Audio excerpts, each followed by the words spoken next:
All right, well, hello there, everyone. This is Maskey from Maskey Finance. I'm bringing you today another special interview with my second guest in the interview series, and this is Dom. So go ahead and say hello to everyone, Dom. How's it going? Dominic Kosteris from the Windy City. From the Windy City of Chicago. I lived north of Chicago for a year, and now I am down in the southern corner of Florida. Lucky you. Well, lucky me. Time of the year. Yeah, maybe I'll see you down here sometime. So, all right, why don't you and I know each other, Don. We've talked several times, but for our audience, why don't you go ahead and just introduce yourself to everyone? Hey, what's going on? In my other life, I'm a school teacher as well, and I'm a real estate investor. I've been doing investing since 1998. Grew up in the southeast side of the city in a very blue-collar neighborhood called the East Side. You know, when I tell people I'm from the East Side, hey, you live in is that the lake? No, that was the name of the actual neighborhood, the East Side. So there were 3 steel mills in that community, and they're all up and running. We were like in the heart of the Rust Belt. I remember when my parents had a white car on a hot, windy day, if they'd wash it, that day would just be completely dirty. Now, again, my dad worked in one of the mills in 1983, lost his job.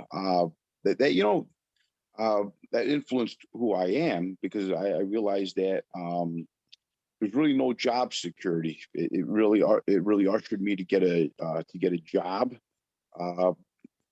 something that's probably not going to get offshored. Also, at any time you could lose your job. Again, my dad losing his job let me know that those type of jobs are really going by the wayside, and also, no job is secure, so you should have a side hustle. In my case, it's real estate. All right, that's interesting, because 1983, I'll tell a quick little story here. 1983 was an interesting year for me because I turned 16 that year, and I got my driver's license on the day I turned 16. And a month later, that was in September, a month later, on October 29th, my parents were away for the weekend. I was by myself. And what did a 16-year-old do in 1983 when he was by himself? He had some buddies over and he started drinking.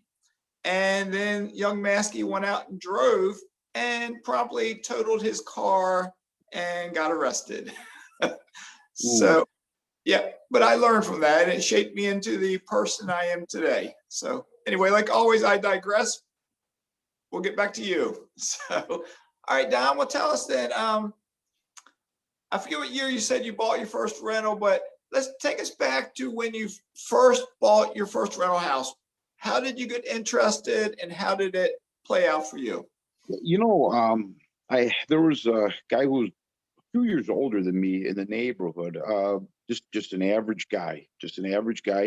I've known the guy since I moved into the neighborhood. We moved in there in 1974. I was probably 6 years old. I moved to the neighborhood. He was about 8 years older than me. He lived down the next block. And when I was in my 20s, I heard that he was getting into real estate. And like I said, I always wanted to be like my own boss. Even when I was going to school to be a teacher, I always thought it'd be pretty cool to have your own business. Being Greek, I know a thing or two about the restaurant business. I had a couple cousins that were into the restaurant business, and you're working there from sunrise to sunset. You're pretty much a slave to the business. If you work a 12-hour day, that's a short day in the restaurant business.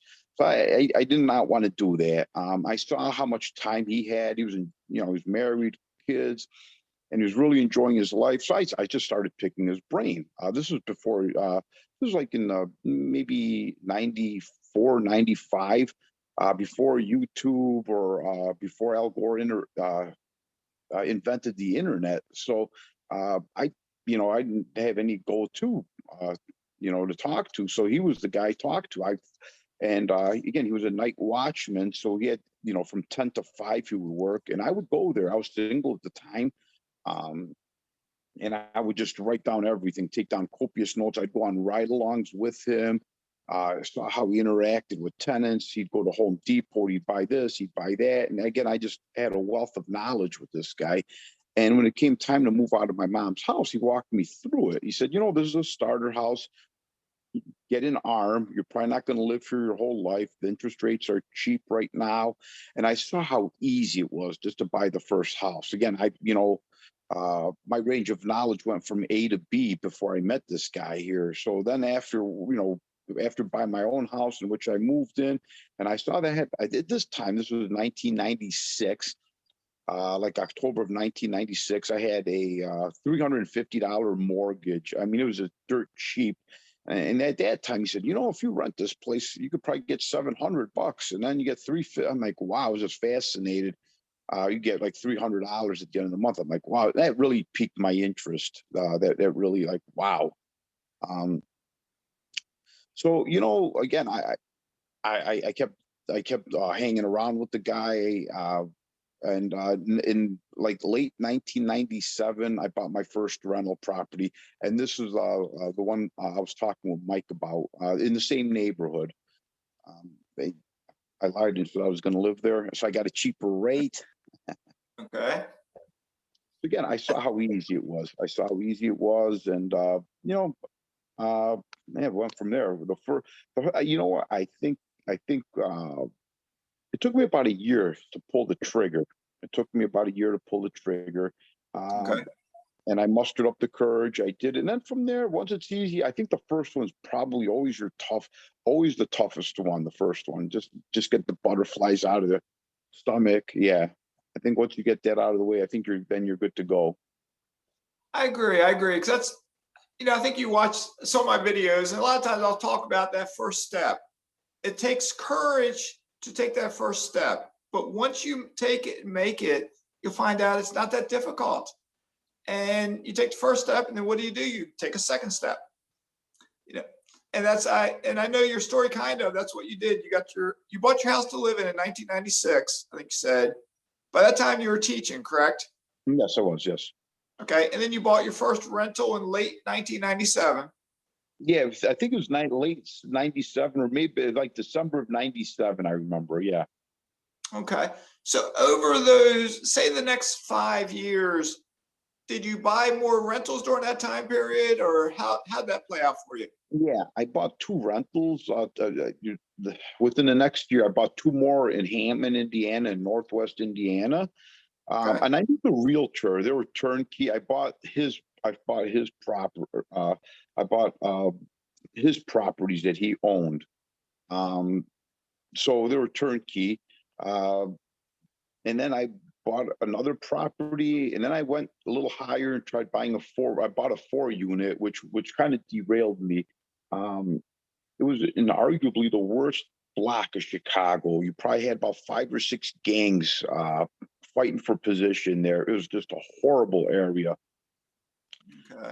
That may have been my I forgot, maybe my 6th unit. I was doing very well. Every property was producing money, not much maintenance. So I figured, oh wow, if I get 4 properties, I get rent here, here, here, here. Oh, this is going to be great. And my mentor told me, this is not a desirable area. You're going to have a hard time finding renters, and once you find those renters, they're going to leave because it's so dangerous there. I said, yeah, but the payments are going to be low. I'm going to have 4. The cash flow is going to be insane. When I first when I first rented all 4 of them, the cash flow was insane. But like he predicted, people were leaving. Yeah, no one wanted to live there. And it was just a nightmare. Okay. So what happened with that property then? Do you end up selling it, or do you still have it? Now, funny, I mean, again, it was nothing but a nightmare. And it turned out I put it for sale. This was during I told my wife, I got married in 2003. Okay.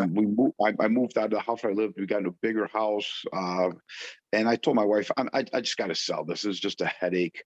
So this was the time during the boom. And this was around 2004, 2005. I put the house on the market. Now, the guy next door was kind of a down and out guy, and I would have him do odds and end jobs. So the realtor would say, "Hey, you got a lot of showings. You got showings." So, okay, great. Maybe someone will buy it. Maybe an investor will buy it. It turned out that the guy who lived next door that was doing some odds and end jobs for me, like cleaning up, he was dissuading all the investors, saying, "Don't buy this house. It's not good," because he figured if I don't get this, if I sell the place, you won't see me anymore. And I was a source of income. I'm like, oh God. So what happened was one day these crackheads broke into the house and they made it theirs. I called the police, they left. We caught one of them, had him arrested. And that I thought that was the end of it. We fixed the place up, and then the house caught on fire. Someone came in and burned it. We think it was probably the crackhead who we had arrested come in and burn it. Yeah. So I collected the insurance, and I told the realtor, you know what? The housing market is still hot. It's 2005, and sure enough, these two yuppies came in and bought it for cash. So I ended up making, a decent chunk of change with that. Okay. All right. Yeah. That's Now, interesting. That's good. interesting story. Again, these two young kids, because it's not far from the lake. It's not far from the lake. Right. And people have been predicting that it might be, it just might catch on. It never really did. But yeah, they bought the place and then they lost it. It got foreclosed because, as you know, in 2007, 2008, of the market collapsed. But there was a lot of damage. They bought a burnt house, so they just sat on it. And by the time I think they tried fixing it, it collapsed, and they just let it go. Okay. Okay. That's interesting. So let's jump forward real quick, because now we're on the cusp of turning into the year 2022. So as this year winds down, do you want to share like how many rental units you have as of today? I have wow, as of last week, I purchased 53 units. 53 units. Okay. Family houses. The last one I bought is a hoarder house. I may do a video on it. They said, "Hey, we're gonna sell it at a reduced rate, but you got to get everything out of here." Okay, great, super duper. Okay. Interesting. All right. So while we're thinking about it, why don't you tell everyone about your YouTube channel? Yeah, it's my name, Dominic Kosteris. Yeah, you just hit YouTube, Dominic Kosteris. That's the name of my YouTube channel. They're short videos. I walk, I'll buy property, show it as is, and I'll do before and after, how it looks. Oh, all right. Sounds good. And what I'll do, I'll put a link to your channel in the description below. So, all right, sounds good, Dom. All right, I know we have lots more we can talk about, but what I'm going to do, I think, is kind of, for our first talk like this, we're going to wrap it up. But we'll continue this at a future date. All right, so I'll give you the last word. Is there anything else you want to say in regards to anything? Just go for it. The floor is yours. Thank you. Hey, you know what? It was great. I'm glad I got connected to you and Mike and some of the other group. You know what? There's that old saying, two heads are better than one. You can learn so much from other people. I've learned a heck of a whole lot by watching the videos, and trust me, I will be knocking on your door about the mineral rights and oil. That's where I'm heading for 2022. I'm still going to be an active investor, most certainly. You know what? This is a crazy market. I don't know what's in store for 2022. A lot of experts were predicting crashes in 2020, and the market went up. Right. You know what? I have no idea. I think there might be a correction. I think it might be a wash. The Fed may raise a little bit of rates, which might cool off the market. So you might be paying a little less than what you were paying, but you'll be paying more in interest rates. That's my prediction. Right. Yeah, it sounds pretty good. And just could you remind me about that in regards to oil drilling and mineral rights? One of my contacts with the oil drilling company, he is going to interview on my channel. So you'll get a chance to hear what he talked. You know, you've heard me talk about it. You'll get a chance to hear from the guy who works for the company. He can explain exactly what they're doing. In regards to the mineral rights, I'm working on getting the CEO of the company. Hopefully he'll agree to interview on my channel as well one day. So those interviews may be coming. Wow, that'll be great. That will be. All right, very good, very good. Well, thanks so much, Dom. We'll wrap this up. I try to keep my videos short, so it's great talking to you, and we'll talk again soon. So long from the Windy City. And so long from South Florida.